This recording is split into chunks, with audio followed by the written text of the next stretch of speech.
विभिन्न अंग को से काटी एमती भाग हत्या करा तो रुद्र नारायण बेहरा लक्की बोली डाकुंट 17 वर्ष से कॉलेज रे पाठ पढ़ुଥିଲେ जहाँकि से रोहिंग्या बांग्लादेश माने जबरदस्त जमी रे माड़ी बसिक रोकवा मिछरे गोटे ल केस को आधार करी राति अपहरण करने निर्मम भाव हत्या करी हिंदू समाज देखा भारी कष्टकर विभिन्न अंग को से काटी एमती भाग हत्या करा आम सरकार पाखे जिलापाल पाखे आज मेमोरांडम देलु जे केमिति न्याय मिलू आ तार तदंत करा जाई से स्थान रे रहउतिबा बांग्लादेश माननकु एठु विताड़ित करा जाऊ। बहुत दिन पूर्व ए रोहिंग्या बांग्लादेशी कथा बारंबार उठे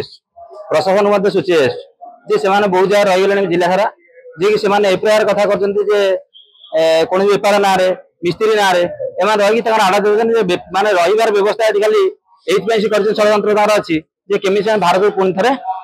पुनर्बार से पराधीन करेंगे एक कथा कहला पर प्रशासन चेतिला ना जार परिणाम आमको आज आम भाई मैंने भोगिया पड़ा और निर्मम हत्या कर प्रणीत उद्देश्य मारी तो डाक राति झील लगे मराही